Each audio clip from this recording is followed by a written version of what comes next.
Are you even listening? That's a strange way to start a conversation, isn't it? Today is Friday, April 4th, from Ave Maria Radio. This is Michigan Mornings.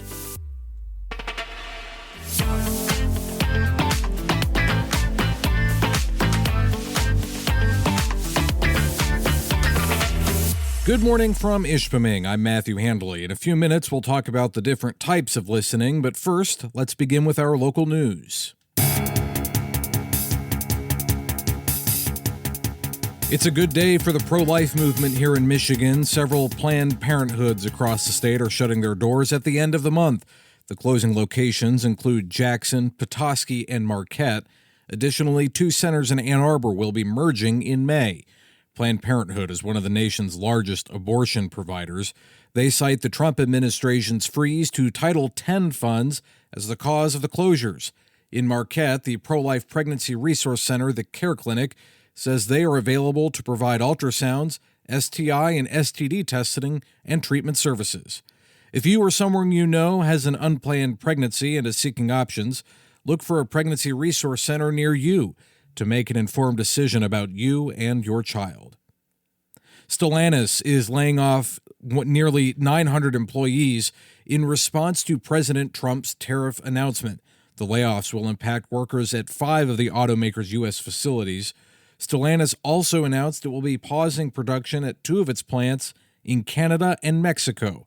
In a letter to employees, the company says it is assessing the medium and long-term effects of the tariffs on operations.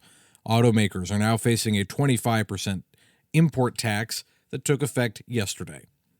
Plans for a proposed electric car battery plant in Mecosta County have stalled. Goshen Inc. North American Manufacturing President and CEO Chuck Thielen said that their environmental studies for the plant are now on hold as they work through a lawsuit with Green Charter Township. In 2023, the township approved the development agreement, but it was rescinded by a new township board in 2024. Goshen sued in response. The battery plant became part of the 2024 election messaging in the state due to Goshen's ties to China. Detroit Attorney Todd Perkins has announced he is running for mayor of the state's largest city. Perkins says he's running to give back to the city where he was born and raised. He joins a crowded field that includes several city council members, local businessmen, and an activist.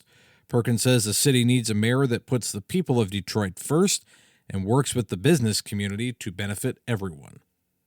And the Great Lakes Water Authority is reviewing its systems to determine where water main breaks could occur after an unexpected failure caused millions of dollars worth of damage earlier this year in Detroit. Gleewood Chief Executive Officer Suzanne Coffey says the welded steel pipes usually don't break catastrophically, so they're analyzing where else it could happen in their water system. Workers are inspecting the condition of specific pipes, searching for leaks, and looking for deterioration. This is Michigan Mornings. Now this.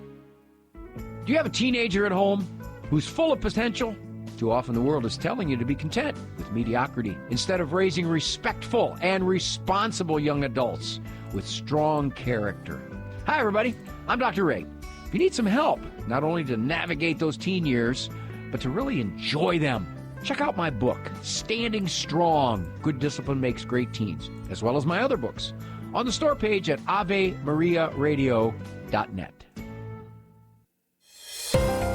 In the Motor City today, we're looking at partly sunny skies with a high near 54. Tonight, we'll see some rain after 8 p.m. and our low will dip to 44. Tomorrow, expect rain in the early morning hours with a high near 55. Sunday, we have a chance of rain and snow in the early morning hours. Otherwise, it'll be mostly cloudy with a high near 48. Monday, we'll see a chance of rain and snow in the morning, then rain in the afternoon. It'll be partly sunny with a high near 49. In the Saginaw Valley today, we're looking at mostly sunny skies with a high near 52. Tonight will be rainy and our low will dip to 40. Tomorrow we can expect a chance of rain in the morning. We'll have cloudy skies with a high near 51. Sunday will be mostly sunny, nicer, a little cooler with a high near 46. And Monday, snow is likely in the afternoon. We'll have mostly cloudy skies with a high of 41.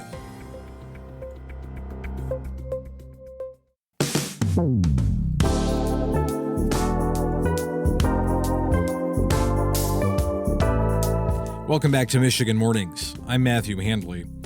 There are different ways to listen, both in our prayer life and in relationships. Jacob Popchak joined Dr. Greg and Lisa Popchak on More to Life to talk about some of the different types of listening. I have a really great mentor who's been really helpful in my life, and he kind of puts it this way. He's one of these real outdoorsy kind of Catholics, and he talks about how listening effectively means listening like a monk, and he compares that to what he describes most of us as doing, which is listening like a spear fisherman. What a great visual. Right. So he says a monk, sits there meditatively and absorbs everything without agenda. And certainly, in the Catholic mystical tradition, we're familiar with this idea. You sort of enter into a space with God, and you're going to let your mind wander with him, and you don't have a particular agenda for it, right? You're able to absorb whatever he's bringing up. And if he brings up something that's very small, you're able to sort of just explore that and be present with him in that. And you're able to in kind of total silence, just absorb and absorb and absorb and be okay with it kind of traveling in any direction. That's how a monk listens. Right? That's how a monk listens to God. Hopefully, that's how a monk listens to me in confession, for instance, right? But my mentor often describes it and says, most of us are listening like spear fishermen. If you look at a great spear fisherman, they also will be silent. They also will perceptibly seem to be, kind of listening, right? Similarly to, how you might see a monk if you were just kind of viewing them 10 yards away, right? But they're listening in a completely different way. A spear fisherman is just listening for any kind of movement in the water that he can stab into, right? He's listening to react. He's listening exclusively to be able to grab at that fish. And that is how, unfortunately, so many of us listen. I'm not in a conversation with the people that I love most of the time, sitting there really absorbing what they have to say, allowing myself to go on that journey. No. I'm listening for the thing that I can grab onto so I can make a point. More family life advice like that is available on More to Life. Listen live today at 10 a.m. on Ave Maria Radio or anytime on demand with our free app. The Ave Maria Radio app is available in your app store. Next week, we are having our membership drive here on Ave Maria Radio, and we could really use your support. Over the weekend, please pray about what you can do to support Catholic radio here in Southeast Michigan. I'm Matthew Handley. Lord willing, I'll talk to you on Monday. Until then, goodbye.